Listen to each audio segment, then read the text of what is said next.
Good morning. Good to be with all of you. For those of you who may not know, people who are with us today, from my very far right, Mr. Gareth Rhodes, then Chancellor Jim Malatras, Commissioner Howard Zucker, Commissioner of Health, Dr. Zucker. To my left, Melissa DeRosa, Secretary to the Governor. To her left, Robert Mejica, Budget Director. Today is day 284 of the COVID crisis experience journey. As I mentioned, I'll be doing regularly scheduled briefings Monday, Wednesday, Friday, 11:30. Depending on the circumstances, we may do additional briefings. We're now following additional CDC guidance that they have been updating and offering. You see these very attractive partitions that we now have, which are part of the CDC guidance. The numbers for New York State for today, the statewide positivity without the microcluster zones, which are our high-intensity zones, is 4.86. If you include statewide with those high-intense zones, it's 5.4%. The positivity in those microcluster zones is 7%. We did 194,000 tests. Again, New York does more testing than any other state. That gives us more data, more information. We make decisions based on the data. The more tests, the more data. Statewide deaths, 95. That is a sad number. The number 1, when it's a death, is a sad number.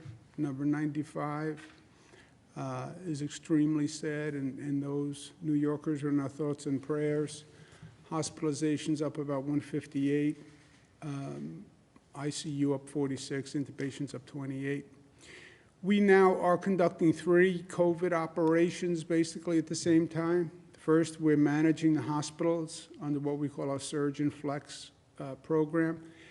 This is a hospital capacity crisis, and more it's becoming a greater crisis for hospitals as their capacity is further diminished.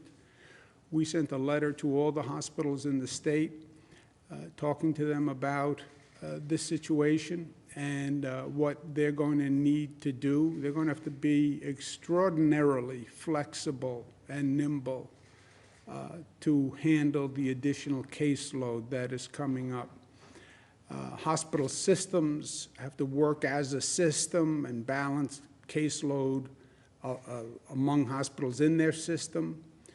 We then may get to the point where we have to shift patients before they're admitted to hospitals to other hospitals that have a greater capacity. So it is a management logistical nightmare. And the more cases go up, the harder it gets. We released a letter that went to all hospital administrators, and there's going to be a meeting with them today. So that's one operation that's going on. Second operation is continuing to work to slow the spread of the virus. We have the Thanksgiving surge, if you will, and we're starting to see the full effect of that now, and we're analyzing the data on the Thanksgiving spread. We also talked to, literally, we've been blessed with international experts who've given us guidance and are looking at our data and our situation and actually recommend adding new factors to our plan, which I think is good advice, and we're going to do that, and we'll announce a new plan on Friday. And then third, we have the vaccine, which is the weapon that will win the war.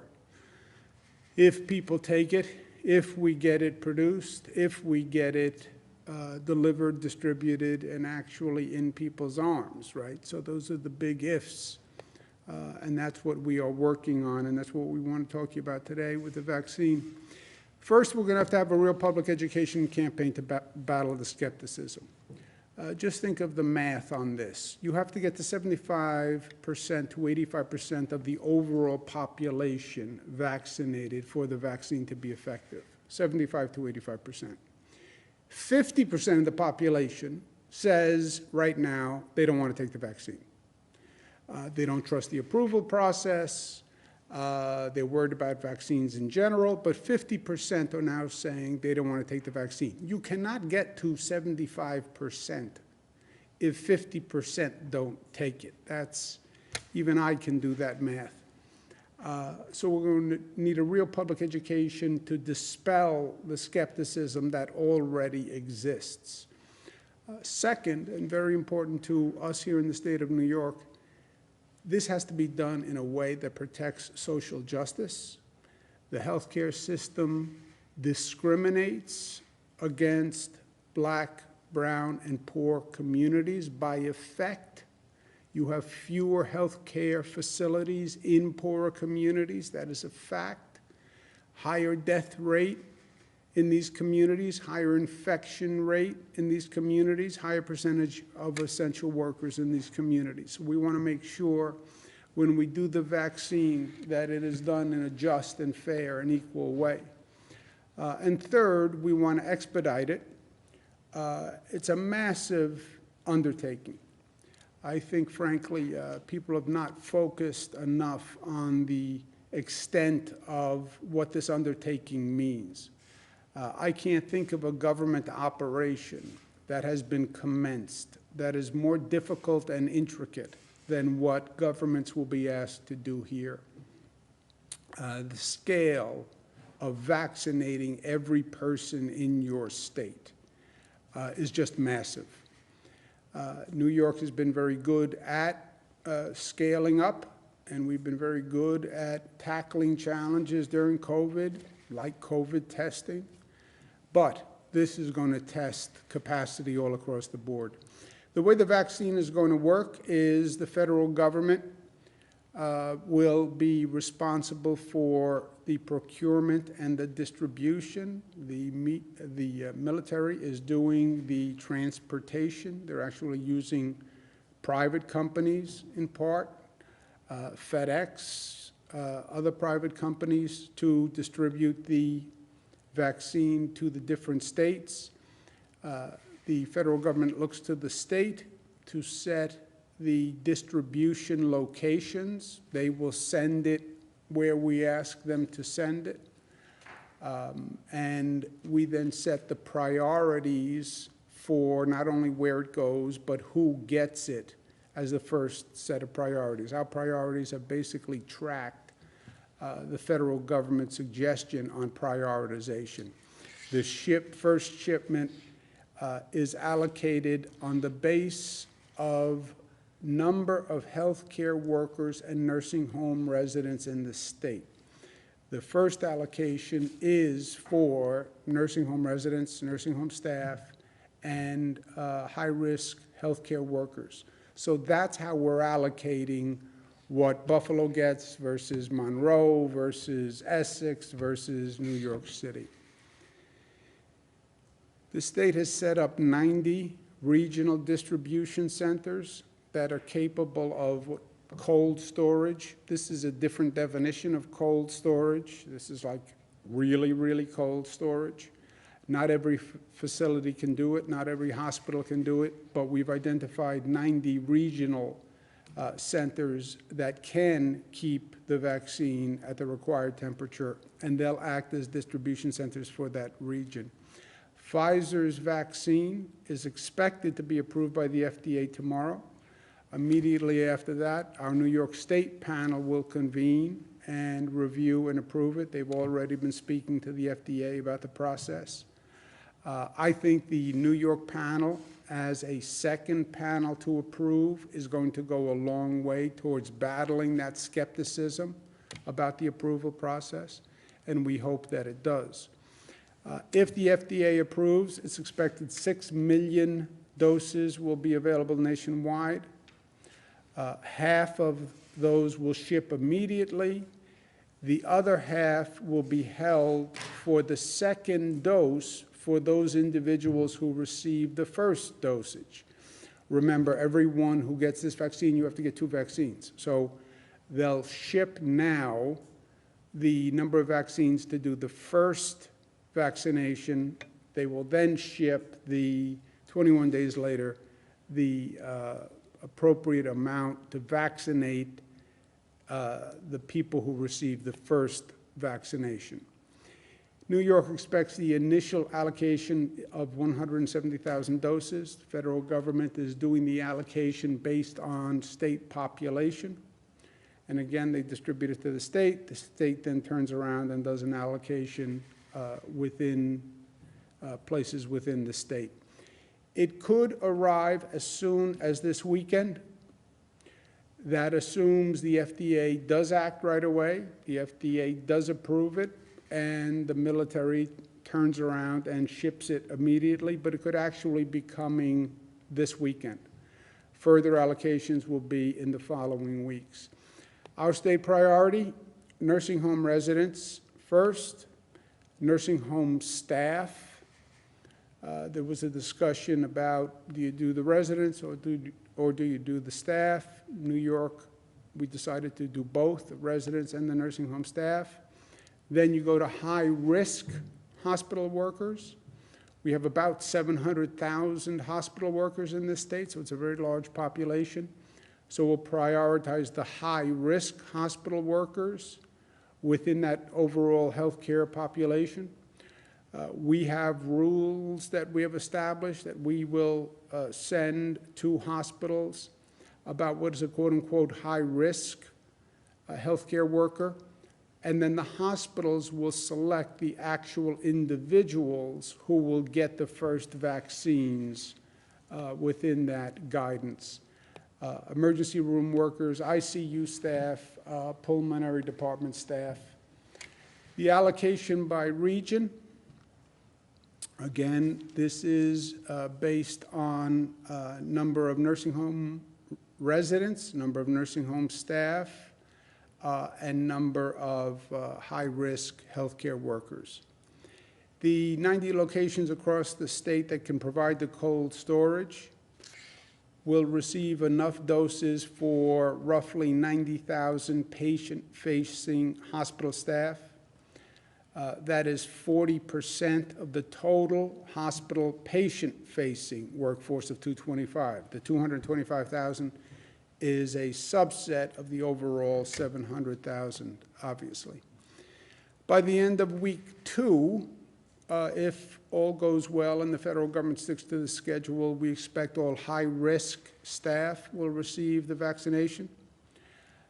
Staff at every hospital will have access to the allocation, even if their hospital doesn't have this cold storage capacity. They will have access to the vaccine by a hospital in their region that does have that storage capacity. After we take care of all the high-risk healthcare workers, we'll then move to all long-term and congregate care staff and residents, then EMS and other healthcare workers, and then essential workers, general population, starting with those who have the highest risk. The federal government offered a program that New York State opted into, whereby pharmacies will do the vaccinations in nursing homes, which will take a burden off the nursing home staff. And New York has opted into that program. It's run by the federal government, but basically they subcontract with private companies to do the vaccinations in nursing homes. Flu vaccine we do this way. New York, by participating in that program, we provide part of our allocation to that program, so we actually have enough vaccinations to cover all residents.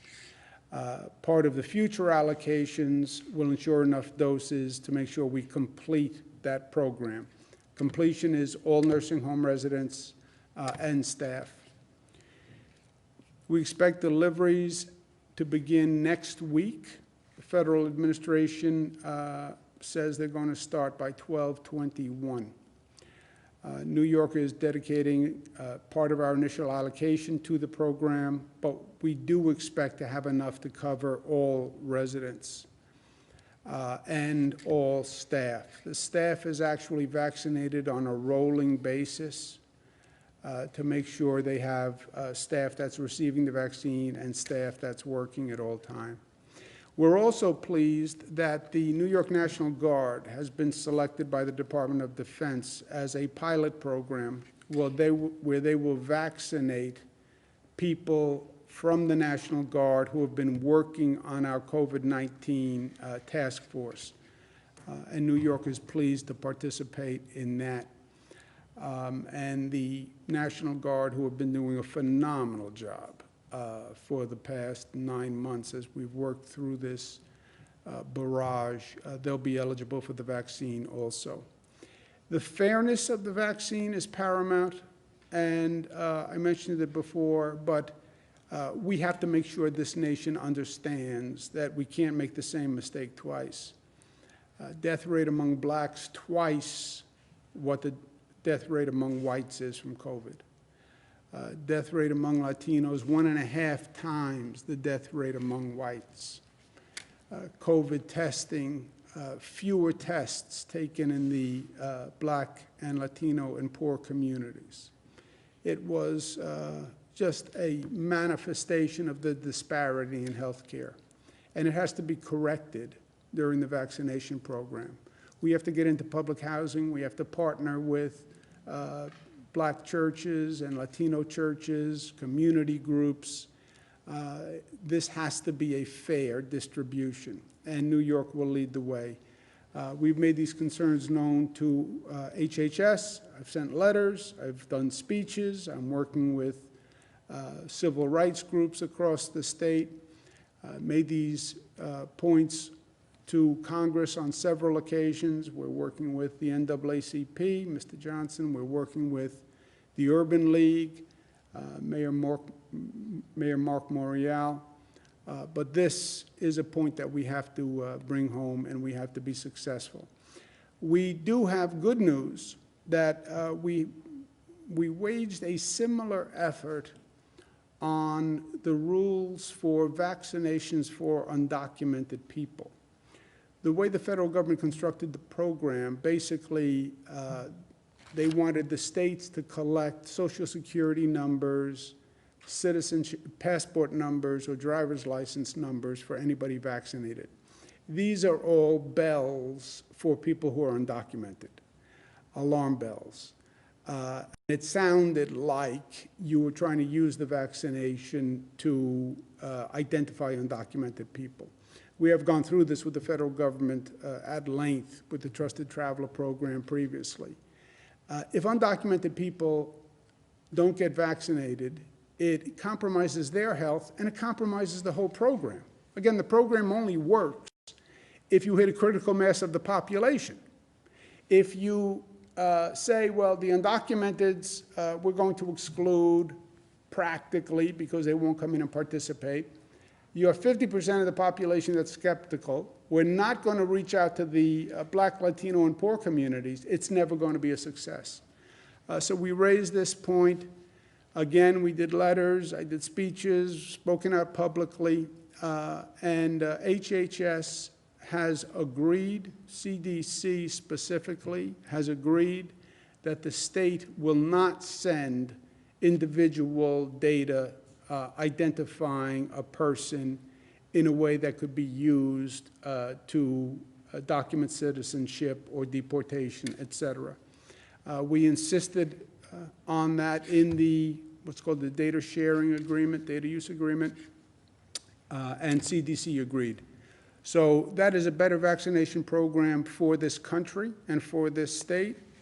It took a lot of work, but I want to congratulate all the advocates and people who stepped up and spoke up because it was a good service. We want to raise one other topic, which is very important. The congressional back and forth on financial relief for state and local governments is essential, and it's probably essential to no state more than the state of New York. And we sent a letter to Congress today that was co-signed by myself, elected officials, the Speaker of the Assembly, Carl Heastie, the Senate Leader, Andrea Stewart-Cousins, Mayor Bill de Blasio, all our partners in labor. We need federal aid, period. We have been very good at dealing with economic circumstances in the state of New York. I've closed many budget gaps. I've closed the largest budget gap in the state's history. I am telling you, we cannot close this financial gap without federal aid. And that's what the letter to Congress says. And our most important point is, whenever they come up with a program, there's now a bill for $908 billion. I believe President Biden will come in and will propose a large package. The funding should be distributed by need, not by politics. The other funds that they have passed, what they call the CARES Act, they distributed the money politically. Everybody got X. They just cut it up like a piece of pie. This is supposed to be funding that goes to help states recover from COVID, help cities recover from COVID. It wasn't supposed to be political pork barrel. And the distribution should be by need. Who got hurt by COVID? And what is the need from COVID? That's what taxpayers were told they were funding. New York State paid the greatest price in the nation for COVID. Not because I'm the New York State governor. That is a fact. That is a fact. We were misinformed. We were misled. It was the negligence of the federal government that created the situation in New York. We were all there in the spring when the federal government was saying, the virus is coming from China, it's coming from China. Few cases in California because people flew from China to California. The virus wasn't in China. It was in Europe. And either they didn't know it or they didn't tell us. I don't know which is worse. But the virus was coming here January, February, March from Europe. 3 million Europeans came, brought the virus while they were still pointing to China. China travel ban was February 1st. There wasn't a ban from Europe until March 16th. March 16th, the horse was out of the barn. We had thousands of cases in New York, planes landing in JFK and Newark, LaGuardia airports. If we do not get federal funding, the consequences are going to be devastating to this state and the families and governments within the state. You could see the layoff of several thousand government workers. Unless the federal government is truly responsible and accountable and really gives New York the funding it deserves, you'll see tax increases. You probably will see tax increases in any event, pardon my skepticism about Washington. But you could see dramatic tax increases that would hurt families and hurt the economy. If the MTA doesn't get funding, they could lay off 7,000 MTA workers. They would have to raise bus and train fares and tolls. That's the last thing we need now. You'd have to borrow money for New York City, for New York State, just to make the ends meet.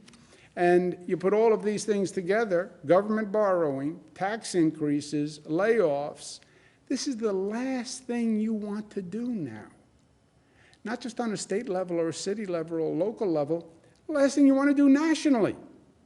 You want this economy picking up, not slowing down. Every economist from every ideology says if they starve states and local governments and make states and local governments lay off workers, you will hurt the economy and you could cause a recession. Why you would want to lay off essential workers now when you're just starting this ambitious vaccination program, I have no idea. I mean, a more obnoxious coincidence of facts you could not have. Greatest governmental undertaking on the vaccination program, Oh, now we're going to starve state and local government, so they have to lay off the people who would do the vaccination. I mean, it's a level of idiocy that is unparalleled. And forget government. You hurt people. You hurt people. You hurt families who don't have a paycheck. You hurt small businesses that have been hanging on by their fingernails for months. It's not politics. I talk to governors all across the country. Every state is in basically the same situation. They have to act responsibly and they have to act quickly. And that's in the best interest of everyone. I'm pleased today to be joined by New York City Mayor Bill de Blasio, who is going to discuss this topic with us today. We're also joined by Mario Salento, who's the president of the AFL-CIO. Obviously, this has dramatic effect on the people who work for the state, the people who work for businesses that rely on the state. New York City, which really dealt the brunt of the burden in the spring. Remember those planes, they landed at JFK, they landed at Newark. Those people were going to downstate New York. The need, the cost, the human sacrifice was nowhere higher. We're dealing with it nationwide now. But New York was ambushed. We were ambushed. We never saw it coming. We had no warning. We had no notice. And we went from one case to literally thousands of cases in a matter of weeks. And I do hold the federal government responsible. New York City, New York State, we don't do international, global pandemic watchdogs. That's not what we do. It's what the federal government does. It's what the CDC does and the NIH does. They track global pandemics. And they missed it on this one. Or they didn't miss it and they didn't tell us about it. But that's the issue that we're facing now. Mayor Bill de Blasio, thank you very much for being with us today. We're all meeting these new CDC protocols. I don't know if I need a piece of plexiglass between me and a Zoom screen yet. That's probably next week's protocol. But good to be with you, and thank you very much for taking the time to be with us today. Thank you, Governor. Plexiglass does not solve every problem. I just want to say it's like duct tape. It solves a lot of things, but not everything. But Governor, look, I want to join with you emphatically in reminding our colleagues in Washington what really happened here. You are exactly right that we were right. Federal government was not there for us.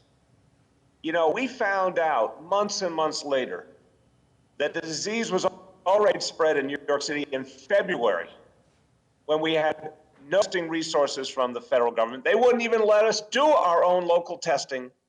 When we said we were ready, they said, no, no, no, no. Think about the lives that were lost because the federal government was missing in action.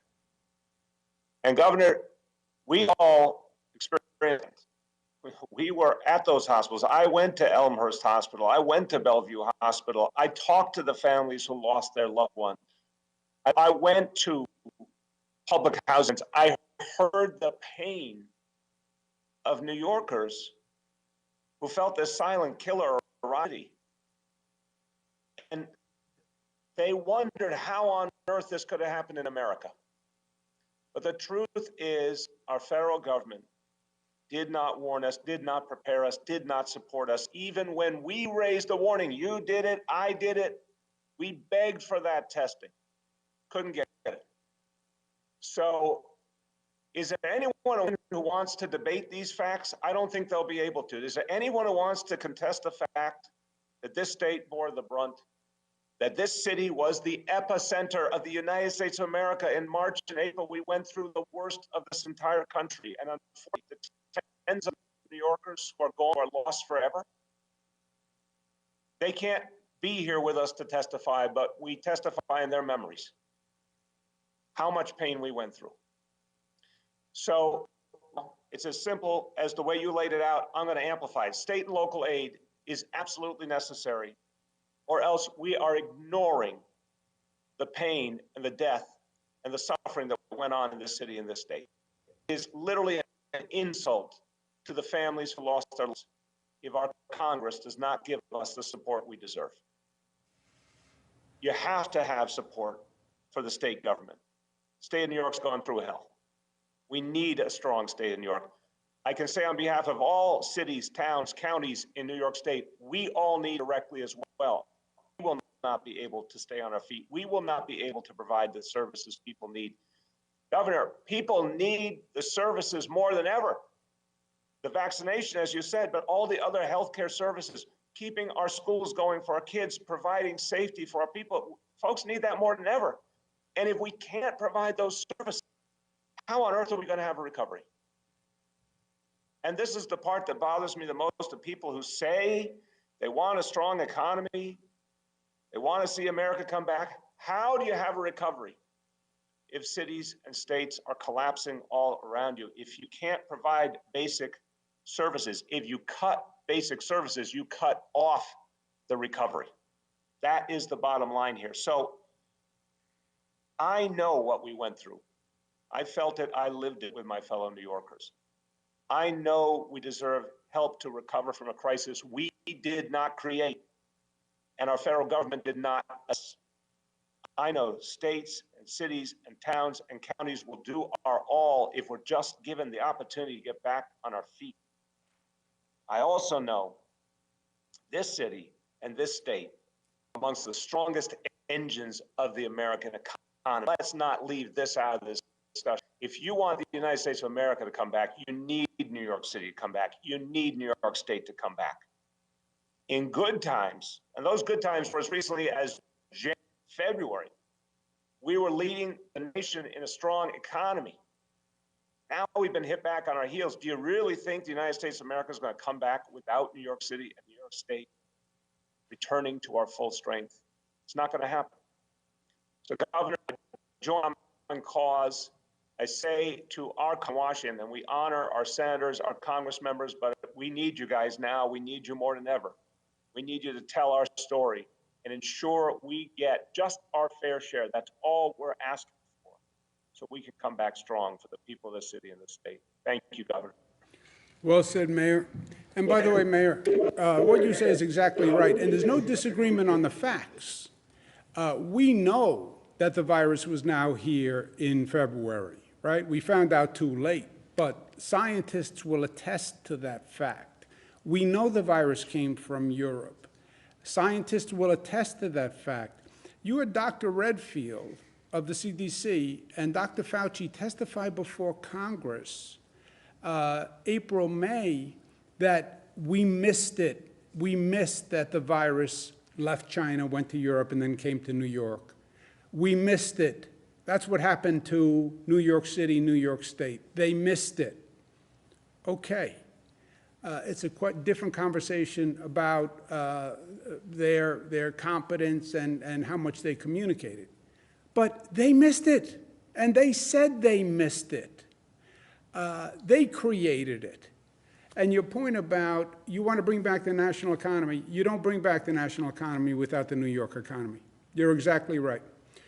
Thank you very much, Mayor. It's a pleasure to be with you, even though we're on Zoom, but at least we don't have plexiglass. No plexiglass. No plexiglass. I'll see you soon, Bill.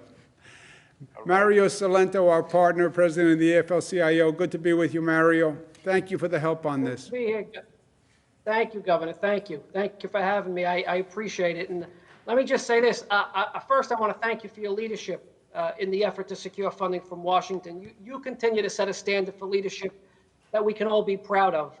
And as you said, federal aid has to be proportionate to the damage we've already incurred as a state. Working men and women in New York have suffered more than any other state in the country, and in every possible way. The damage done economically to New York and to New Yorkers is incalculable. But in addition to the economic hit we've taken, physical, mental, as well as the emotional stress is something so many working people continue to deal with. Workers not knowing, Governor, they'll have a job next week or next month, not being able to buy presents for their children, holidays, family not sure where their next meal is coming from or if they're going to pay their rent. And as a parent myself, I mean, it kills me to think even so many New Yorkers are going to have to disappoint their children this year. And I know, Governor, you as well, a father of daughters like me, I know you feel the same way. And that's why we desperately need the federal aid. This isn't a New York issue. This isn't a union issue. This is a matter of humanity, of taking care of time of extreme need. Because without federal funding, we're going to inflict even more harm on those who've already done so much. The workforce who risk their lives and the well-being of their serve the rest of us, who've seen their co-workers sicken and in some cases die. And as you said, Governor, DA doesn't receive $4.5 billion at least this year. We're looking at thousands of working men and women. That's thousands of individuals with family, real names, real faces, and real lives who are going to lose their jobs. And if New York doesn't receive a minimum, as we've said, of $15 billion in federal aid, we're going to see additional tens of thousands of workers out of work, essential and non-essential. And I believe everyone's essential. So the cycle keeps the churn. The more people out of work, the more funding we're going to need to help those on unemployment, in addition to funding we're going to need for those who need public assistance, who don't qualify for unemployment.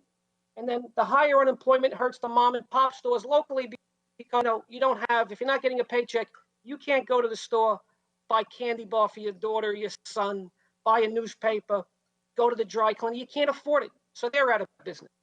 No federal aid for our state and local governments means a reduction in the services we all rely on. No money for the MTA means fewer buses and trains to take us to and from work. So now parents and children suffer as if children haven't already the last year. And worse than that, we hurt our ability to get essential workers to and from work so that they continue to serve the rest of us.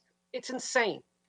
So no money for state government and local governments means less money for our schools, for our health system, sanitation workers, who I think many of us forget sometimes, but they're there every day, firefighters, on and on. So, Governor, I strongly believe this, that the measure of an enlightened society is helping those who need our help the most.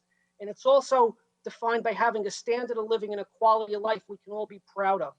And without federal funding, we are pushing the limit of our enlightenment, not just as a country or as a society, but as human beings. And I pledge to you here today, Governor, that the labor movement will work with you in all capacities to ensure federal funding and to ensure that New York continues to have a standard of living and a quality of life that we can all be proud of. My 2.5 million brothers and sisters in the labor movement in this state, Governor, we will stand by you side by side and shoulder to shoulder, continuing to reach out to Congress and Senator McConnell to let them know how critical the funding is for all of us. And Governor, I want to say thank you, and thank you, Governor, for leading this fight. Thank you. Thank you, Mr. Salenzo. Thank you very much for being with us. You said it so well, and it's so true. We celebrate the essential heroes, and they are heroes. God bless what the working men and women did in this state and all across the nation. And now we want to turn around and lay off the very people who we celebrate as essential heroes. We're going to lay off the people we need to bring this economy back, to do the vaccination. It is idiocy. We'll stop it. We'll stop it. The way we stop the undocumented exclusion, the way we'll make sure the vaccination is done fair, we'll stop it. We'll stop it together, Mario. God bless you. Thank you very much for being with us. God bless you. Thank you. Okay, we'll take questions from the press now, please.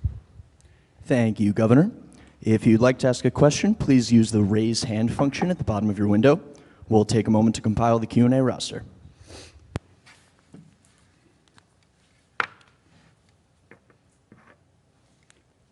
Plexiglass.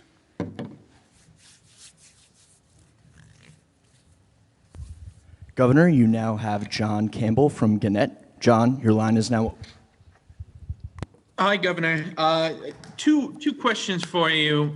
One, in terms of community sites for vaccination, at what point do you plan on rolling out a list or some sort of function where people will be able to find out where they can get vaccinated? And then my second question is on contact tracing data. Is there a reason why the state hasn't released any sort of statewide data that shows the source of outbreaks so we can get a better sense of whether they're happening at gyms or restaurants or whether it is living room spread? Can the state release that sort of data? Why hasn't it happened so far? Yeah. Two good questions, as usual, John. The first, you saw the prioritization of the vaccination schedule. This is all subject to the federal government actually delivering that number on that day, right? And we outlined the first few stages. The general public go basically after the healthcare workers. We're looking probably at the beginning of February on this schedule before you get there, maybe late January. But we have to see how it goes. And before we get to that, obviously, general public distribution, then we will have designed and we'll lay out actual sites where people can go to get vaccinated. But we have a ways to go before we get there. On the contact tracing data, we collect contact tracing data from local governments. Local governments employ the bulk of the contact tracers in the state. We then put it together and we analyze it. We're doing that right now, as a matter of fact, in coming up with the next configuration of our plan. We release it Friday, and I'll see if we can't put together a compilation of the local contact tracers and put it out on Friday. Thank you. Thank you, John. Next question, operator. Governor, you now have Karen DeWitt from New York Public Radio. Karen, your line is now open. Hello, Karen. Long time no see. Karen, your line is now open. Please unmute yourself. Long time no hear. Okay, now I'm here, right? Yep. I have to work through a soundboard. I only work in audio, so this should be easy for me, but it's not. So nice to talk to you. The question I have, I talked to the New York State School Boards Association this morning. They're worried because of the 20% in state aid that has been continued to be withheld. They're also looking for reimbursement because they used their school buses this spring when schools were shut down to send meals to hungry kids. When can they expect to see that money, or are they ever going to see that money? The school aid number, Karen, is like every other number in our budget right now. We have about a 20% shortfall.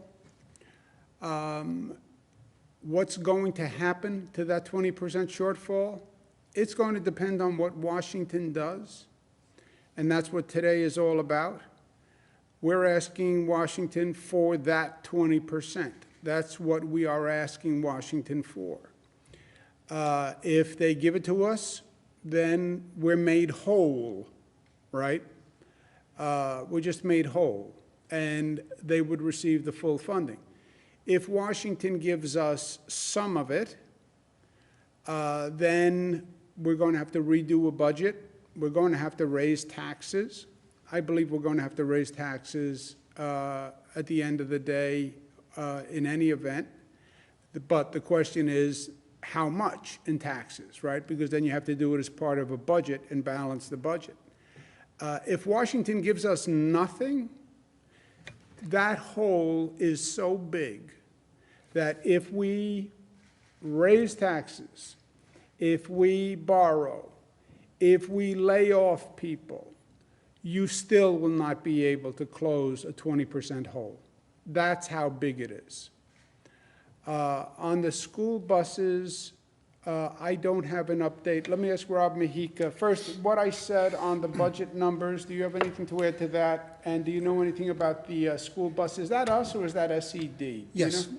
it's both. We're talking to SED. So on the budget numbers themselves, we still have $8 to $9 billion in school aid payments that go out at the end of the year. That is what we would withhold, up to 20% overall in the absence of federal funding. But to date, we have not been withholding 20% from the school districts out of each payment. So we've been waiting till the end. There's no federal funding. Then we withhold that 20%.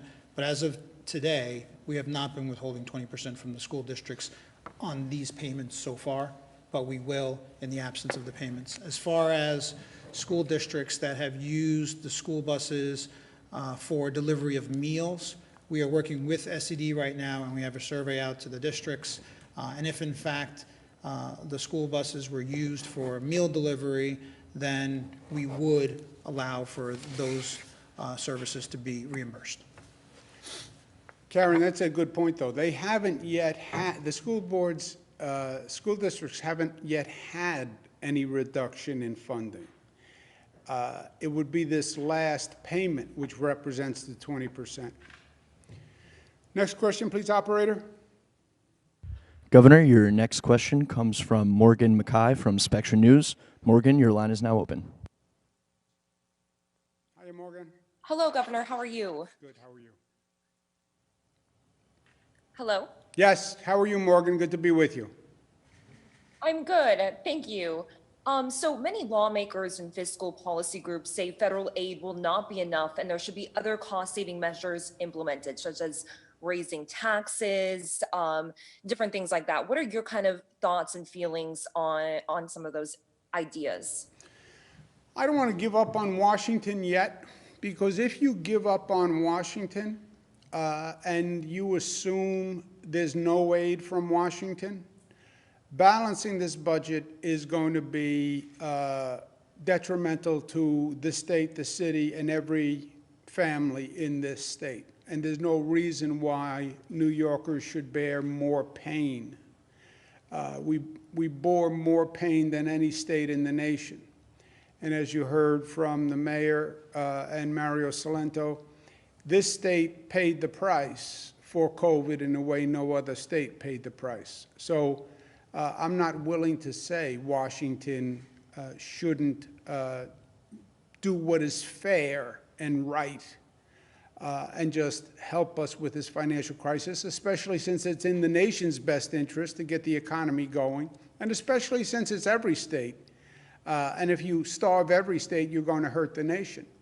But if you said there was no federal aid and we have to do the budget, you're going to have to do tremendous tax increases. You're going to have to do massive layoffs. You're going to have to do massive borrowing. You're going to have to do all of the above. Schools will get less funding. There will be fewer essential workers. Taxes will go up, and it will hurt families, and it will hurt the economy. And I'm not willing to go there. Tax increases, I do believe, given the current circumstances, I'm skeptical that Washington ever provides all the funding that they should provide. I think the distribution becomes more political than need-based. That's what they've done thus far. And if Washington doesn't provide enough funding, I believe tax increases are going to happen. The question, though, on tax increase is how much. A tax increase is not a political statement. It's a policy statement, and it's a revenue device. I want to raise taxes. Yeah, how much do you want to raise taxes? How much do you need to raise taxes? How much do you need to close the budget? That then depends on the decisions in the rest of the budget. So people politically support a tax increase, fine, but it's not really a political issue. It's a policy issue and a revenue issue. How much on who and how much do you need? And that's why it has to be done within the budget. I believe there's going to be a tax increase, and I believe a lot of tough decisions will need to be made. I believe there are going to be a lot of cuts. But that all has to happen in a context of all the decisions in a budget. You can't do taxes without doing cuts, without doing borrowing, without doing layoffs. It all has to be in the same budget, and it has to balance. And I'm not willing to give up on getting the funding from Washington because, as I said before, it will be devastating. There is no tax increase that can make up for the lost revenue from Washington. Let's take one more, operator. Your last question comes from Marcia Kramer from WCBS TV. Marcia, your line is now open.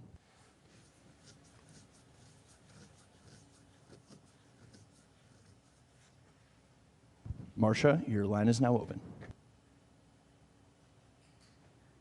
Can you hear me now, Governor? I can hear you. TV commercial for a phone company. Can you hear me now? It's hard. I had to figure out how to unmute. What can I tell you? So I have two questions. The first one has to do with the fact that you've said that you'll probably have to put new limitations on indoor dining as early as Monday.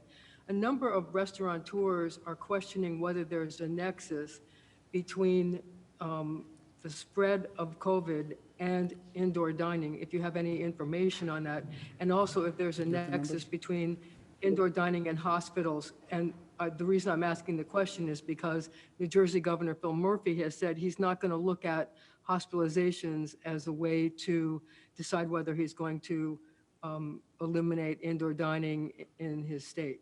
And my second question has to do with the man in Staten Island, the bar owner, who, believe it or not, was released on his own recognizance after using his car to attack a sheriff. I wondered if you could comment on that as well. Yeah. Let's do, thank you for both, Marcia. First question, New Jersey, some states count cases. We also count number of cases. Number of cases winds up being number of people hospitalized, right? It's just an earlier determination. But a percentage of the people who are cases will wind up being hospitalized. So if you use cases, your X percent of the number of cases are going to be hospitalized. So you wind up using the same numbers anyway. We do have data on where the spread is coming from.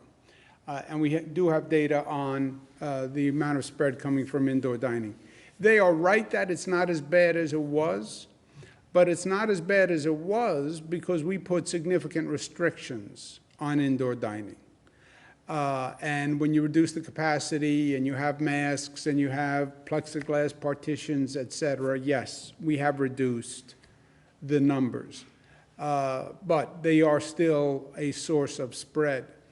If you remember Dr. Fauci on Monday said, close, the original guidance was close the bars and open the schools, right?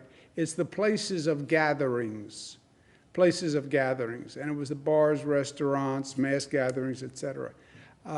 Do we have any numbers here, Rob? Do you know off the top of your head what the numbers are? Yeah, with the the interviews keep going, and the bars and restaurants are the 5th or 6th category of the highest contact tracing when you have a known source of where the infection was. So it's about the 5th or 6th number. Also, it's the largest growing clusters and of known infections is traced back to bars and restaurants, which actually starts to make sense as it gets colder and you're moving into indoor dining. Those numbers are growing faster than every other category. Also, Marcia, the CDC came out with additional guidance on Friday. As I mentioned the other day, they specifically say, and I'll read it to you, I don't know if you can see it, Avoiding non-essential indoor spaces and crowded outdoor settings. Exposures at non-essential indoor settings and crowded outdoor settings pose a preventable risk. Indoor venues where distancing is not maintained, consistent of masks is not possible, e.g. restaurant dining, have been identified as particularly high-risk scenarios. This is the CDC just last Friday saying again, restaurant dining. What they point to is you can't eat and drink with a mask. Or if you can, nobody's explained to me how you do that yet. So you take down the mask to eat and drink, and that's why you're in a restaurant to begin with. And that's the spread. Staten Island, Marcia, is such a disturbing situation to me on so many levels. And I would ask people on Staten Island to think back over these past few weeks and what has been accomplished. I understand the political frenzy and the election. The CDC guidance that came out on Friday, that is the President Trump CDC. That CDC director reports to the president. That's the Trump's team guidance, indoor dining, bars, restaurants. The Biden advisors say the same thing. So all this political rancor, Trump and Biden agree on the advice. Well, some elected officials in Staten Island said, well, we're not going to follow it. Freedom, freedom. Let me tell you what their advice has done for Staten Island, okay? Staten Island went from the lowest death rate in New York City. It now has the highest death rate. Staten Island has a 40% higher death rate than the Bronx, than Brooklyn, Queens, or Manhattan. A higher death rate on Staten Island. 25% of all the fatalities in New York City come from Staten Island. Staten Island is only 5% of the New York City population, and it's 25% of the death rate. 5 times their population, 25%. That's what's happened on Staten Island. More people have died on Staten Island. More people are dying on Staten Island. That's what this movement on Staten Island has done. More people have died. And that's the fundamental point that is inescapable. That when you follow the guidance, you're more likely not to get sick, you're more likely not to be a case number, you're more likely not to go to a hospital, you're more likely to die. How do you explain Staten Island having 5 times the number of deaths? 25%, 5% of the population. How do you explain that? Over the Bronx, Brooklyn, Queens, Manhattan? That is a devastating reality and consequence of this action. Furthermore, why they would cheer on a person who violates the rules, which has now demonstrably resulted in more people dying, right? Well, maybe if we don't follow the rules, it won't matter. Okay, let's try it, says Staten Island. We don't follow the rules. Okay, now you went from the lowest death rate to the highest death rate in the city. I guess there was a connection there, wouldn't you say?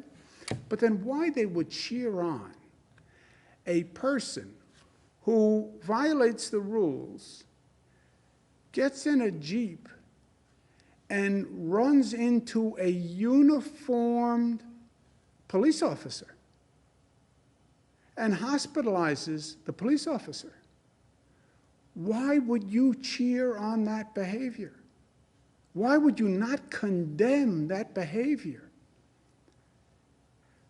NYPD uniformed law enforcement, you're going to abuse them, assault them. That's not Staten Island values. That's not New York values. Staten Islanders respect law and order. They respect the NYPD. They respect law enforcement. That's who Staten Islanders are. That's who they've always been. They don't cheer people who drive their car into law enforcement officers. That's not who they are. And I don't want to second guess the district attorney, but you have a uniformed law enforcement officer on the hood of your car for 100 yards, and he's hospitalized afterwards. That sounds like an extraordinarily serious situation. And when I was the Attorney General, you assault law enforcement officer, I would throw the book at you. I would throw the book at you. And that's my 2 cents. Okay, thank you all for joining us.